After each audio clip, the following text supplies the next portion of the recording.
Halo semuanya, Assalamualaikum warahmatullahi wabarakatuh. Apa kabar? Semoga kalian semuanya sehat walafiat. Amin ya robbal alamin. Semoga juga segala urusannya dipermudah oleh Allah Subhanahu wa Ta'ala, dan kita semua diberkahi oleh Allah ya robbana amin. Sudah lama ya kita nggak belajar bareng. Liburan kemarin lumayan lama, 1 bulan. Gimana? 1 bulan liburan kalian ngapain aja? Tentu saja kalian tidak lupa untuk murojaah kan, belajar di rumah ya kan. Seperti hari ini kita juga masih belajar jarak jauh atau kalian belajar dari rumah. Tidak apa-apa, yang penting belajar karena belajar itu merupakan eh, kewajiban yang Allah bebankan untuk kita semua.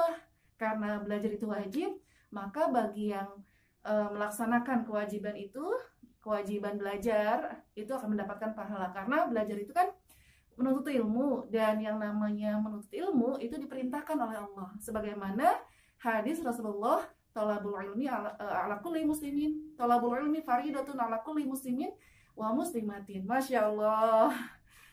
Hari ini kita akan belajar geografi. Masya Allah. Geografi itu ya luar biasa. Ustazah senang sekali sama pelajaran geografi. Dari geografi kita bisa tahu tentang apa itu posisi, apa itu potensi. Misalkan Indonesia nih, posisinya ada di mana nih di antara negara-negara yang lain yang ada di dunia. Kemudian apa saja sih potensi yang dimiliki oleh negara Indonesia?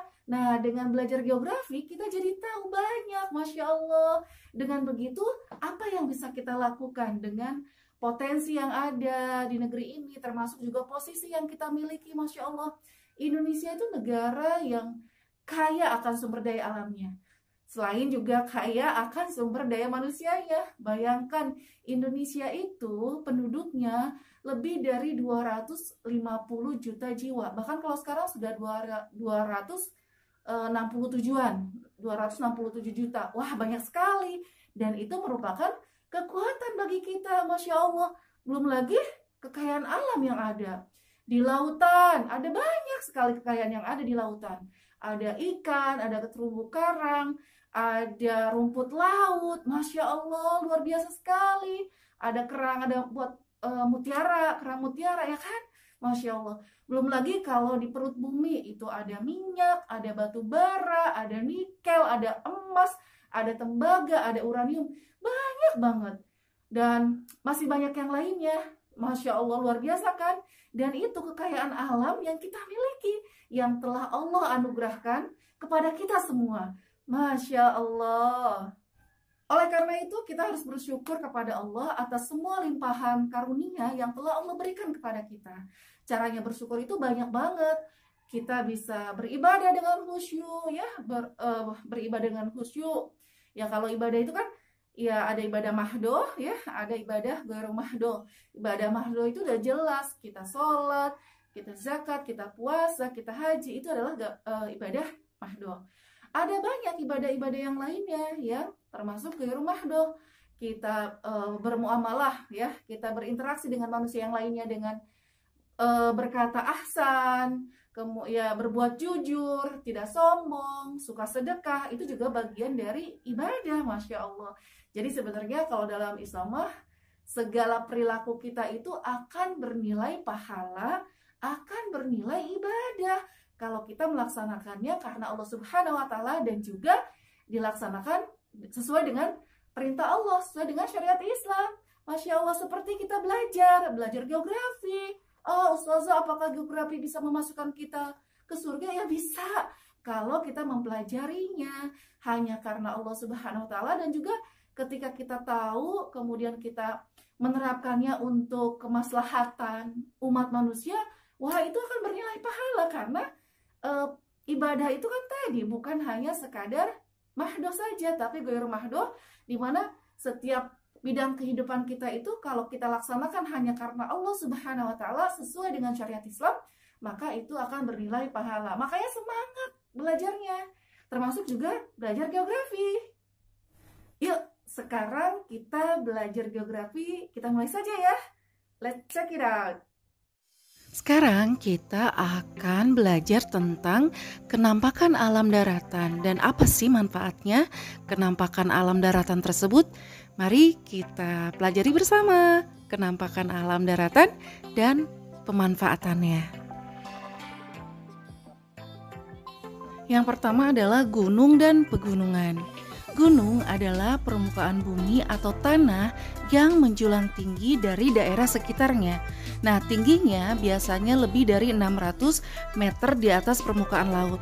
Pegunungan adalah kumpulan atau barisan gunung. Artinya pegunungan itu terdiri dari beberapa gunung. Gunung dibagi menjadi dua, gunung aktif dan tidak aktif. Gunung aktif adalah gunung yang masih bisa mengeluarkan lava. Lava adalah lelehan batu pijar yang seperti api yang mengalir keluar dari dalam bumi. Gunung tidak aktif adalah gunung yang telah habis atau mati sehingga tidak bisa mengeluarkan lava atau lelehan batu pijar yang mengalir keluar dari bumi. Gunung memiliki manfaat bagi manusia. Biasanya gunung dijadikan sebagai tempat untuk rekreasi alam. Bisa juga di dalamnya terdapat barang tambang dan sebagai tempat untuk menyimpan air. 2. Bukit dan perbukitan. Bukit merupakan bentang alam yang memiliki permukaan tanah lebih tinggi dari wilayah yang di sekitarnya dan biasanya tingginya antara 200 sampai 300 meter di atas permukaan laut. Perbukitan yaitu rangkaian bukit yang berjajar di suatu wilayah yang luas dan bukit banyak sekali dimanfaatkan oleh manusia untuk rekreasi karena pemandangannya bagus. Manfaat bukit bagi manusia biasanya bisa dijadikan sebagai tempat untuk olahraga para layang, kemudian juga bisa ditanami berbagai macam tanaman atau untuk pertanian, serta bisa dijadikan sebagai penambangan kapur dan juga dijadikan sebagai daerah untuk resapan air. 3. Dataran tinggi. Dataran tinggi adalah wilayah daratan yang luas dan memiliki ketinggian 200 hingga 600 meter di atas permukaan laut. Nah, dataran tinggi dalam peta ditunjukkan dengan warna kuning dan orange, kemerah-merahan. Nah, di dataran tinggi biasanya udaranya sangat sejuk dan juga tanahnya yang subur. Contoh kabupaten dan kota di Indonesia yang terletak di dataran tinggi adalah Sukabumi, Poso, dataran tinggi Dieng, dan yang lainnya. Manfaat dataran tinggi yaitu yang pertama sebagai lahan untuk pertanian, untuk perkebunan, juga bisa dijadikan sebagai lahan untuk peternakan. Dan termasuk juga bisa dijadikan area pemukiman untuk penduduk dan juga dijadikan sebagai tempat untuk wisata atau rekreasi.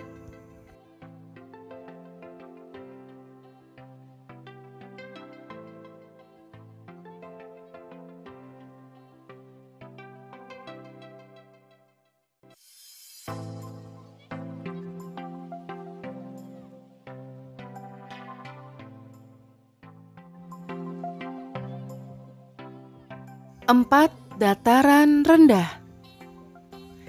Dataran rendah adalah daratan yang luas dan memiliki ketinggian antara 0 hingga 200 meter di atas permukaan air laut. Biasanya terletak di dekat pesisir atau pantai.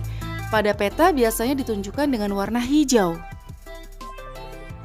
Dataran rendah dimanfaatkan oleh manusia untuk lahan pertanian, untuk padi, jagung, kacang, timun, mangga, dan yang lainnya.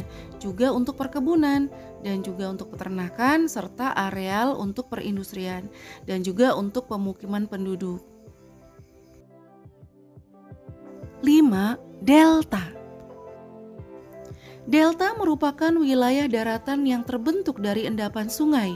Delta terletak di sekitar muara sungai atau daerah pertemuan aliran sungai dengan air laut.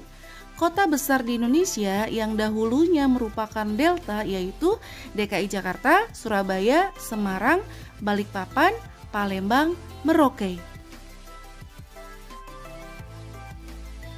6. Lembah.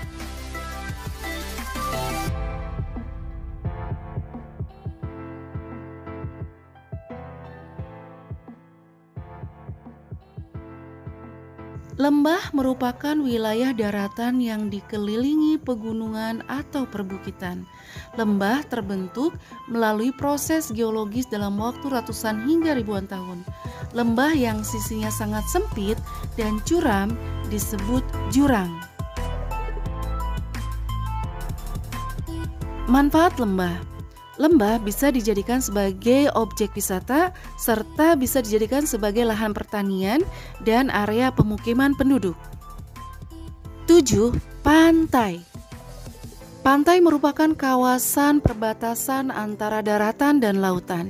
Pantai banyak dimanfaatkan oleh manusia, artinya pantai memiliki banyak manfaat. Selain bisa dijadikan sebagai objek wisata, pantai juga bisa dijadikan sebagai tambak garam, perkebunan kelapa, pemukiman bagi nelayan, serta budidaya ikan dan rumput laut, dan bisa juga untuk pelabuhan. Demikian tadi penjelasan tentang kenampakan alam daratan. Semoga bermanfaat. Sampai jumpa lagi di lain kesempatan. Terima kasih banyak sudah menonton video ini.